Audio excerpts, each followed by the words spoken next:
What you just said is one of the most insanely idiotic things I have ever heard. At no point in your rambling, incoherent response were you even close to anything that could be considered a rational thought. Everyone in this room is now dumber for having listened to it. I award you no points, and may God have mercy on your soul. This Sunday, football is officially back as 3 games in Vegas will kick off and the Leeds Rhinos get to shine in the entertainment capital of the world. Also, the 1-year anniversary of the Milkman is right around the corner.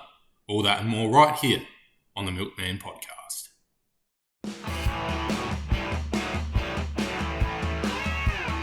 You're tuned in to the Milkman Podcast.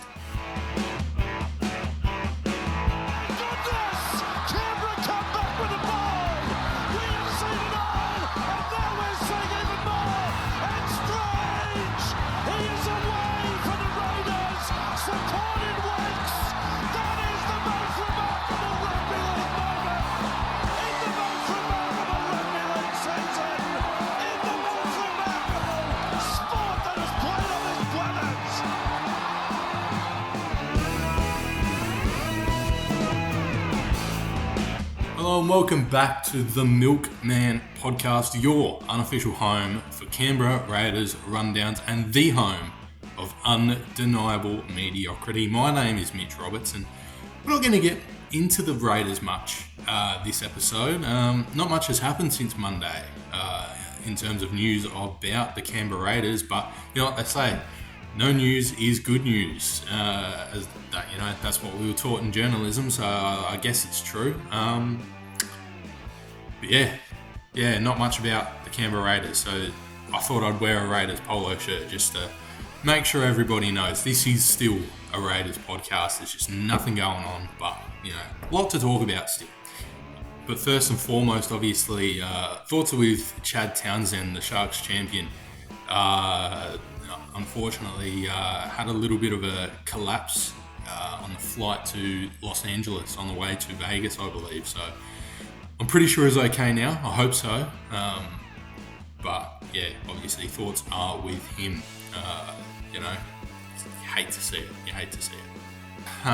Obviously, another late episode on Monday. Not going to make an excuse, and I'm not going to make an apology either.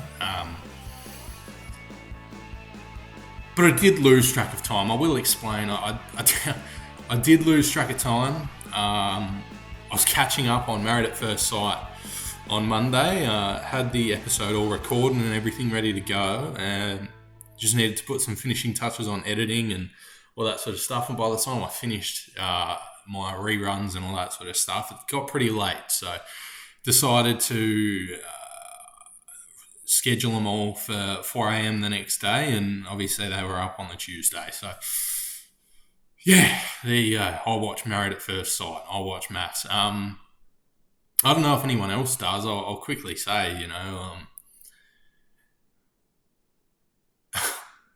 Beck's an absolute weirdo. She's very strange. She's a lunatic, more so than Brooke. Wouldn't have thought that, but even from the start, I said to Mum, I don't like her, and Mum liked her, and I just thought, nah, she's crazy. Yeah, feel bad for Luke as well, the country boy.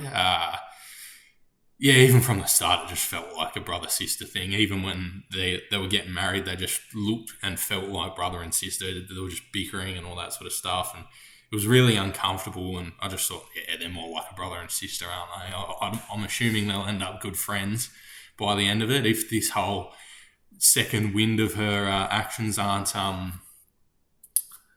performative to sort of cover her bases, because she knows that she was playing up. But, anyway, I'll stop talking about MAFS. This isn't the MAFS Man podcast. But Gus Gould likes it, so that's my that's my defence tactic there. If Gus Gould likes it, I think I can get away with it. But anyway, let's get straight into the preview for some of the Vegas games. All 3 of them, I should say. All of the Vegas games for this week. So, We'll go in order of the game.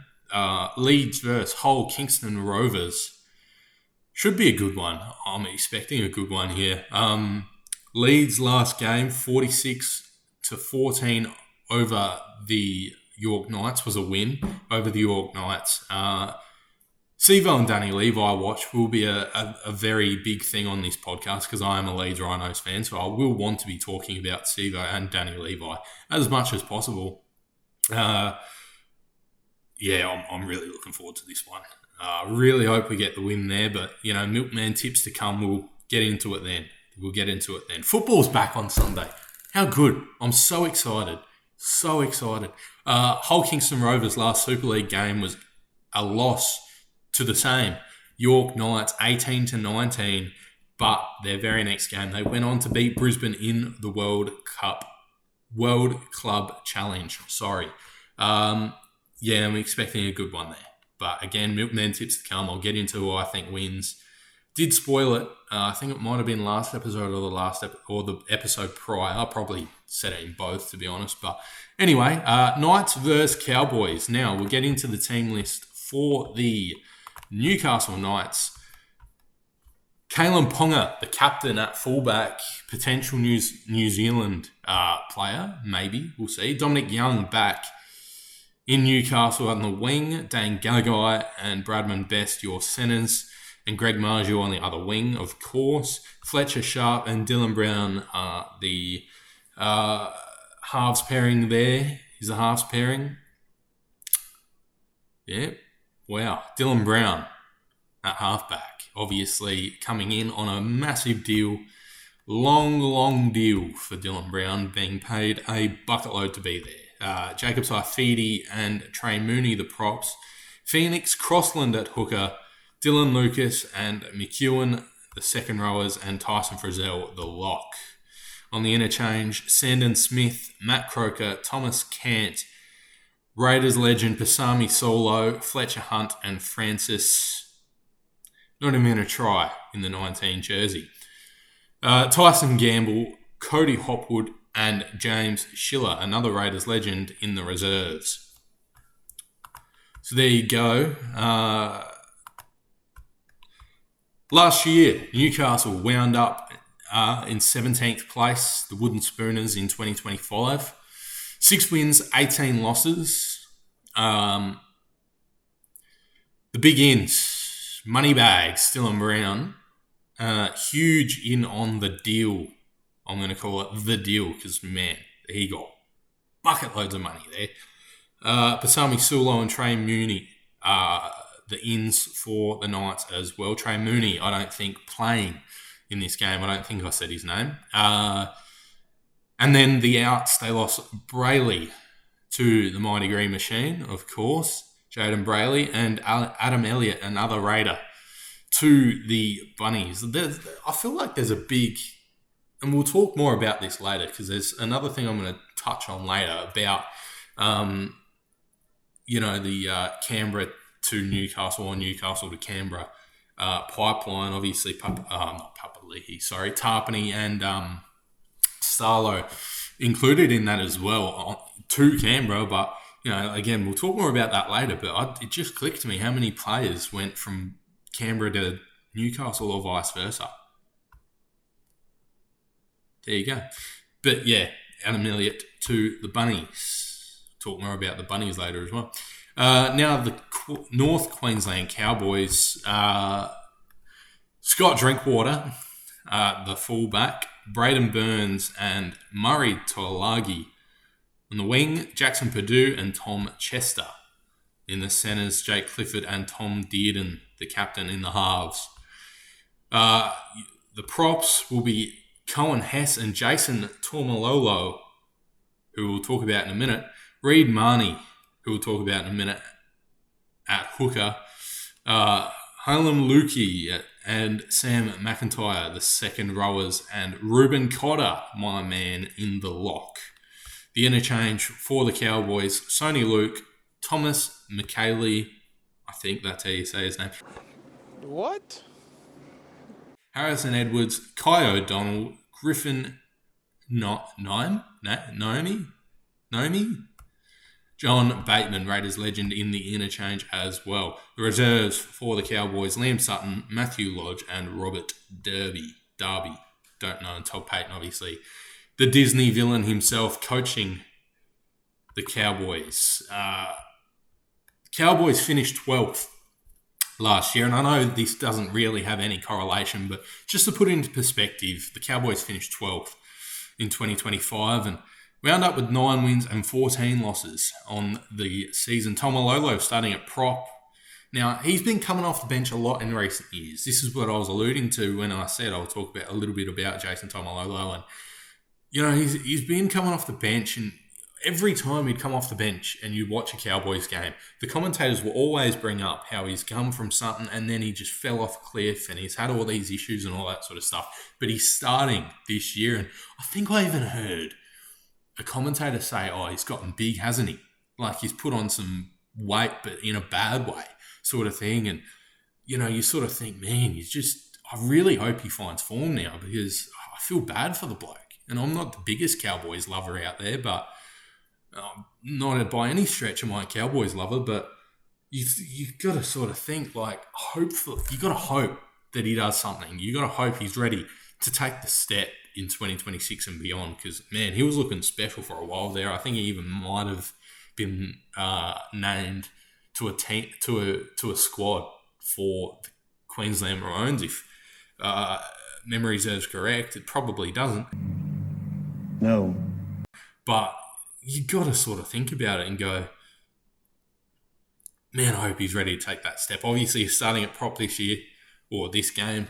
Hopefully, he's ready to take that step. Reed Marnie coming in for the Cowboys. It's a huge get, in my opinion. That's a great get for the Cows.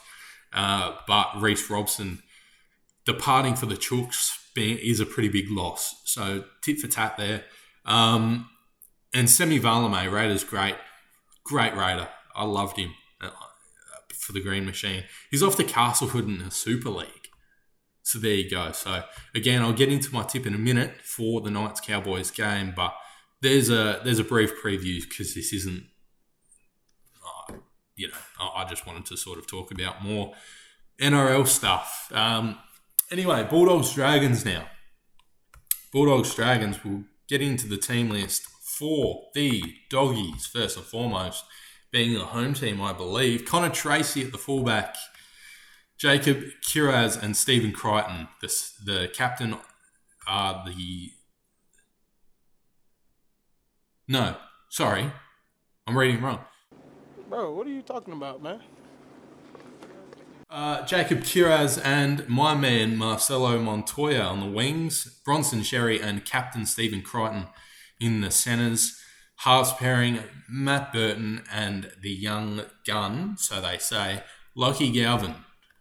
Big news, not big news, but it was big headlines, his whole situation last year. So we'll see if he's ready this year. I think he was a little bit average last year, if memory serves correct. I didn't really watch many Tigers or Dogs games, if I'm honest, but, anyway.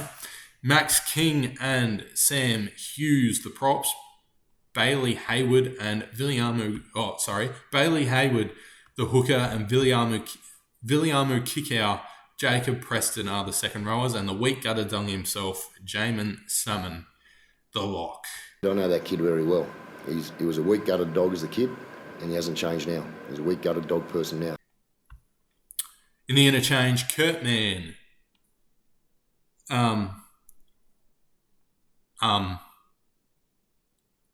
Satili Tupanua on the interchange. Bro, I'm out, man. In the 15, Harry Hayes, Josh Curran, Sean O'Sullivan and Jake Turpin round them out. Reserves, Inari Tuala, Jonathan Sewer and Alec Olasimi Jones, the reserves. And obviously Serraldo coaching the Dogs again this season. Now, Dogs, they went up third in 2015 with a record of 16-8. They went out in straight sets, and I don't really feel like I hear much about them going out in straight sets, unless I'm looking in the wrong places. All I'm seeing is Raiders went out in straight sets. Obviously, we did. Didn't really want to talk about it, but I just want to touch. I don't think I've heard much about that. It could just be me, but I don't recall seeing anything about that or very much about it, and I'm not sure why. But yeah, rant over. No big ins that I believe will change the game for the Dogs, at least to my knowledge, unless I'm missing like one young gun that was stuck in New South Wales Cup for whatever reason for another team that is coming on to the Dogs to get a big chance. But the outs, Toby Sexton to Catalan's Dragons in the Super League. And like I said earlier, Reed Marnie to the Cows. So, yeah, I like the Reed Marnie to the Cowboys, and Toby Sexton obviously correct me if I'm wrong, will be one of the inaugural Perth Bears, Toby Sexton. I'm pretty sure I'm right there. But, yeah, obviously having a hiatus in France, of all places, to play rugby league out there. Now the Dargans, the St. George Illawarra Dragons will list up as follows. Clint Gutherson, the captain at the fullback. Christian Tuapolotu and Setu Tu in the wing. The wingers, Moses Sully and Valentine Holmes. The centers, the New York Jet himself. Kyle Flanagan and Daniel Atkinson, the halfback. So the coach's son still the 5'8", much to the Dragons fans' disgust, I'm pretty sure. Emery Hula, Raiders legend, the prop with Toby Couchman. The beach sprinter himself, Damien Cook, playing hooker. Wow, holy dooly. People just won't believe that. Fellas, the guy who wears number 9 on his back for the Rabbitohs, he's a beach sprinter. Hang on a sec, you're saying No Damien way. Cook is a beach sprinter? Hindy, I'm telling you. No way. You've made that up. My mind is blown. Luciano Leilua and Jaden Su'a in the second row, and Hamish Stewart as the lock. The interchange for the Dargans. Haim Selly, Josh Kerr, who is an in. I know he's brand new to the Dragons. Blake Laurie on the interchange. Man, he's regressed, hasn't he? I would have thought for sure he would have been in that starting side, but he just has not been able to crack it as of recent.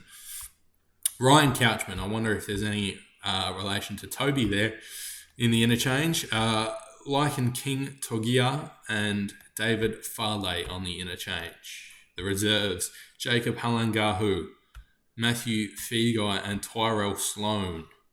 And obviously the coach, Shane Flanagan, rounds out the Dragons side. Now, Saints were 15th. They wound up 15th in 2025 and ended up 16 in as their regular season record there. Again, no huge ins for the Dragons. They're kind of in a rough spot at the moment, the Dragons, but again, I do think they'll overcome some odds and surprise quite a few people. But they did lose Sione Finau to the Mighty Raiders and Lockie Ilias to the Gold Coast Titans, and David Clemmer departing for St. Helens in the Super League, which is a good get for St. Helens. If you know much about the Super League, if you watch the Super League, you know they're a powerhouse normally, so obviously upholstering that what's the word I'm looking for? Upholstering that we'll say forward pack, but it's not what I'm looking for. Great. I love it when you just can't think of that word, eh? Sucks. Anyway, Milkman tips. So we'll get right into that right now. Look hard. This might get tasty.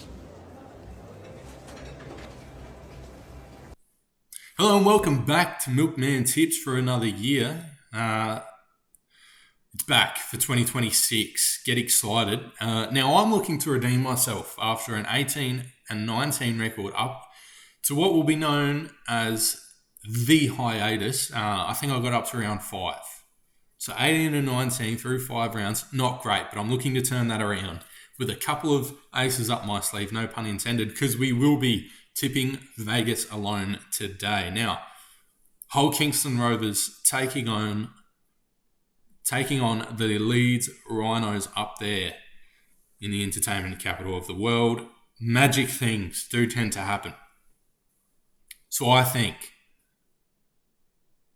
Sevo, Danny Levi and my Leeds Rhinos get the job done over the winners of what is crowned as the quadruple. So give me Leeds in a close one over Hull Kingston Rovers, which will end up being, in my opinion, the game of the day. Now, moving on, Knights v Cowboys. I know a Knights fan. He's on my footy team. He's from Newcastle, great bloke. And he is convinced that in Nate's words, mid-Cowboys will put 40 on the Newcastle Knights. Now, unfortunately for Nate, I agree. I think the Cowboys will get the job done comfortably. Give me the Cowboys by 1 million over the Newcastle Knights. Bulldogs v Dragons, the last game I'll be tipping here on Milkman Tips Vegas, obviously. I said before magic things happen in Vegas, but even more unexplainable things happen in round 1. Now here comes the card up my sleeve. I have a theory, and I'm going to stick with it from this year onwards. I haven't done it before, but I really have thought about it, and I really think the more you tip with your head in round 1, the more you are set up to fail. Like I said, unexplainable things happen. So I'm going to tip against my head. Give me the Dragons to beat the Bulldogs, in a very, very close affair. I'm talking like golden point sort of situation. I think they'll get the job done by 1 in golden point against the Dogs. Now that's Milkman Tips Vegas, 1st of 2026. Let's see how I go. 3-0 incoming. Alrighty, let's head around the NRL. Now there is quite a bit to talk about here. In terms of what's going on around the NRL that I haven't really been able to talk about or haven't really thought about talking about until now, because there's just nothing going on in the nation's capital at the moment. Like I said, no news is good news up until recording. Obviously, that could change by the time this comes out and I look like an idiot because I didn't talk about it. But at the time of recording, there is nothing. There is absolutely nothing between Tuesday and Thursday for me to talk about. So here we go. Payne Haas, or Hakeem, as he likes to be known. I'm pretty sure he even said I still call myself Payne and my partner still calls myself Payne. So I'm going to call him Payne Haas just for the interest of this and all sorts of that. But he will be joining the South Sydney Rabbitohs at season's end. Claims that he has no issues with the Broncos head coach, Michael Maguire, after reports said that he is leaving due to a dispute with the coach, but he says that could not be further from the truth.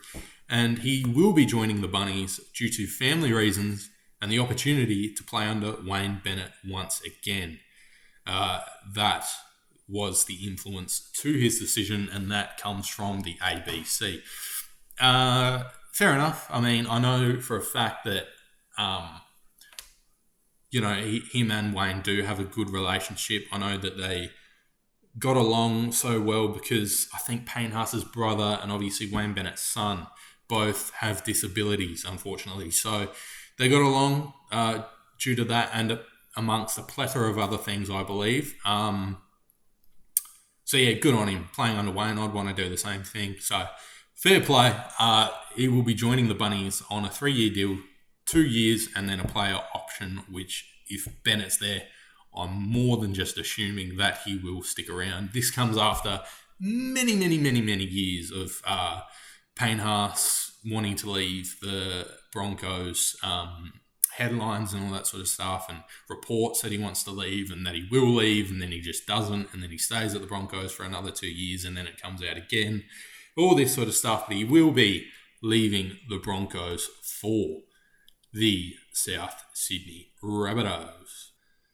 Now, the big news of the week, Mitch Barnett was granted release and will depart the New Zealand Warriors at the end of the year. Now, this is where my Newcastle to Canberra pipeline came up before, and I said I'll talk more about it later. Here it is. Now, he was granted release by the WAS, who was contracted to the end of 2027, but will return to Australia on what was labelled as compassionate grounds by Sam Goodwin of Yahoo. Now, let's get into this, and there is a payoff at the end. There is a reason why I'm getting into his career now, but he started his career at Canberra, playing 2 games for first grade in 2015. Then he played for Newcastle from 2016 to 2022. Now, obviously, a Warriors player from 23 to the present. In 2015, back when he did play for the Raiders, he re-signed on a 2-year deal with us, and in that time, he wound up being the 2015 New South Wales Cup Player of the Year and was named at second row in the New South Wales Cup 2015 Team of the Year for Canberra. Now, there were some discrepancies behind that 2-year deal. His tenure with the Milk ended fairly sour, obviously, and in that November of 2015, Barnett's management discovered that his Canberra contract for the next 2 seasons hadn't actually been lodged with the NRL just yet. So he opted to instead attempt to sign a more lucrative deal with the Gold Coast Titans. Now, here's where the sour part comes in. After Canberra threatened legal action, the signed contract was discovered and lodged, and Barnett returned to Canberra to honour the 2-year deal. But on June 8, 2016, day before my birthday, I think I was turning 13, I believe. Bugger me. Yeah, it would have been 13. Far out. So 10 years ago. He rejoined the Newcastle Knights effective immediately on a contract until the end of 2017 after being released from the final years of his contract with the Canberra Raiders. Now, the payoff, what I'm getting at. Should the Raiders bring him back? Let me know what you think. Should the Raiders try and get him? And if he's willing to bring his talents back to the nation capital, should we pounce on that opportunity? Obviously, if Josh Papali'i is ready to retire at the end of the year, he would be a great get to replace him at prop. And our forward pack would look absolutely incredible, by the way, just quietly. If it isn't up there with the best now, it definitely would be after, Mitch Barnett comes in. So, let me know what you think. Like I said, are you willing to bring him back? Would you be willing to bring him back if you were part of the Canberra Raiders? If he's willing to bring his talents back to the nation's capital. Now the Zach Lomax saga. I don't think I have spoken about this at all on this podcast. Obviously, we had the Don Furner, that is bull twang, and that's a PG version of what he said. That is bull twang claims, as reports came out that the Raiders would be interested in bringing him to Canberra if Lomax was to be released and all that sort of stuff. So if you have been living under a rock like I normally am, don't worry, it's not a bad thing.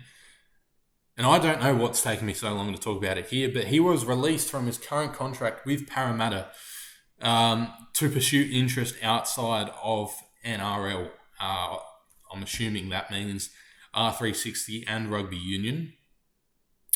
The Storms then decided to plot a move to sign the lucrative winger. But in doing so, all 3 parties, Lomax, the Storms and the Eels, are now tangled in a legal dispute.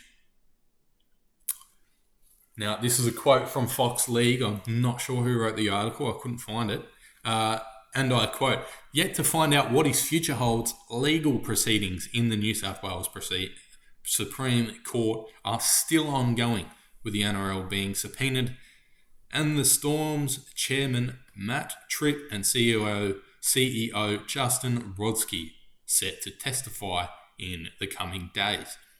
This comes as ARLC chairman Peter V'landys and NRL CEO Andrew Abdo stated they would love to see him back in the 13-man game, despite reports emerging that he was set to join R360 before it was postponed to a later date. Again, that comes straight from Fox League. Now, last night, I think it was, on NRL 360, Andrew Webster and the other bloke, Reed, who, oh mate, he could cover the most exciting thing in the world and make it seem boring. Honestly, that guy is very, very boring in my opinion. But anyway, they clashed heads about it on NRL 360, and apparently he got very fiery. I didn't watch it. I planned to. I probably should have watched it before I started filming. But there was a lot of this going on at the time. So how good! I cannot wait to see that. That it will be very fiery. Whatever Webster said, I agree with him. I think he was on the he shouldn't come back side, and Reed was like, yes, he should. Yes, he should. But I don't know. I think at the end of the day, he's still contracted with the Eels, so should be up to them what happens, really. I mean, hey, the Super Rugby's going. You know, I'm sure the wouldn't want him on the Brumbies. I'm sure the Waratahs are looking for players. Wouldn't be surprised. Anyway, moving on. We just touched on the big bosses, V'landys and Abdo. The trip to Vegas started really rough as the big boss's flight was turned around due to air conditioning issues. That's it. Back to Winnipeg. You kids can't keep your heads to yourself. I'm gonna turn this car around and there'll be no Cape Canaveral for anybody. That's it. Back to Winnipeg.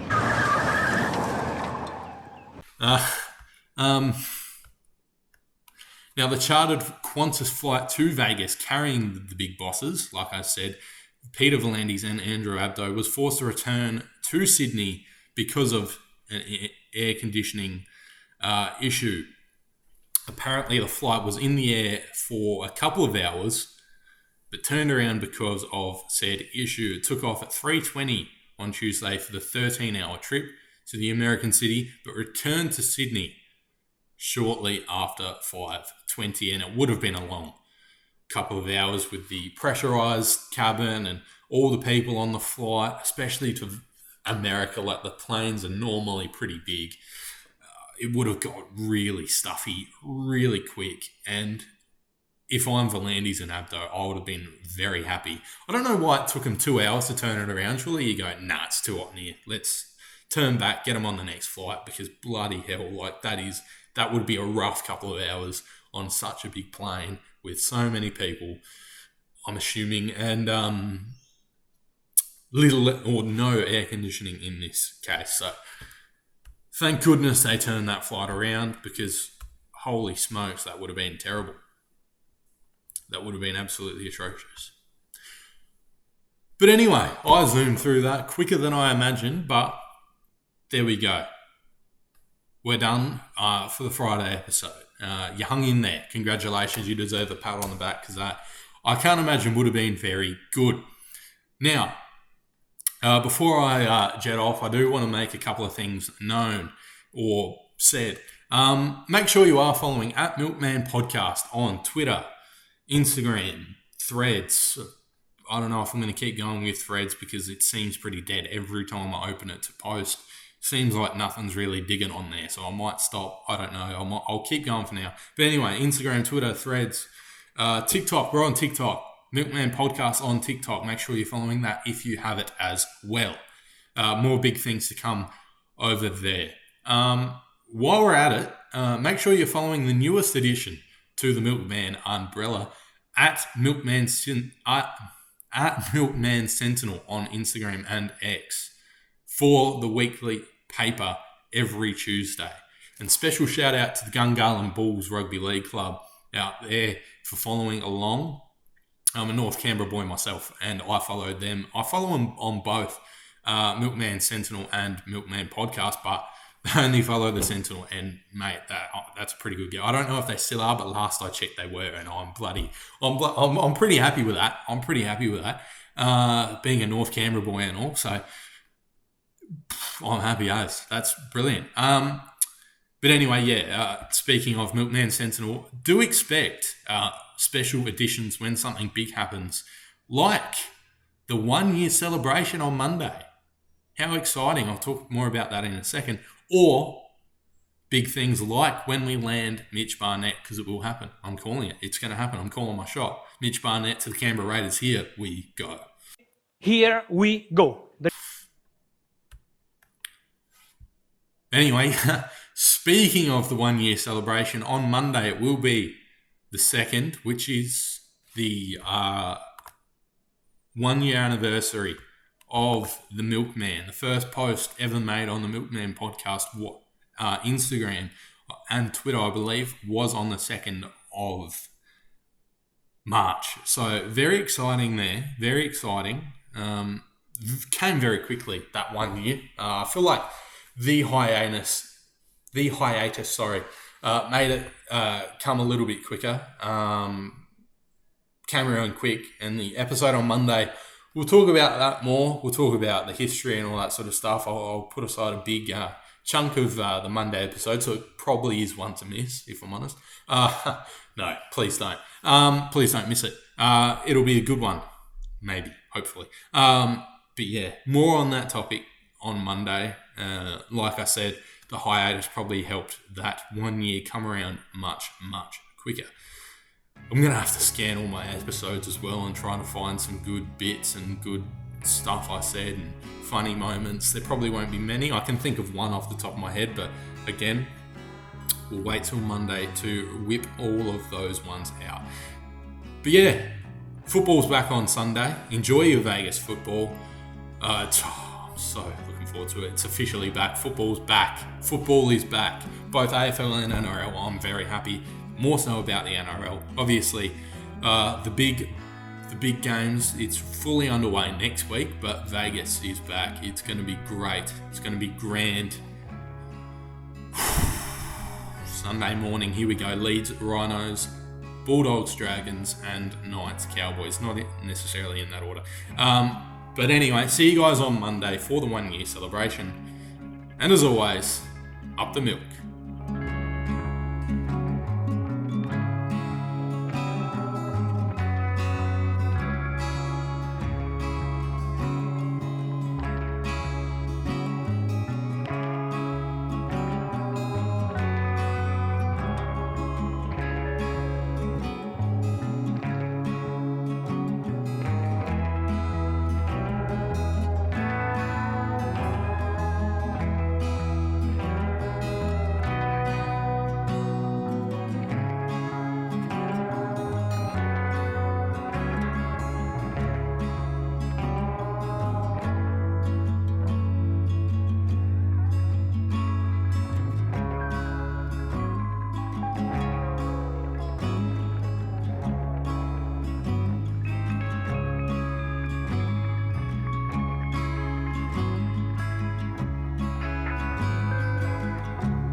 Sir, could I trouble you for a glass of warm milk? It helps put me to sleep.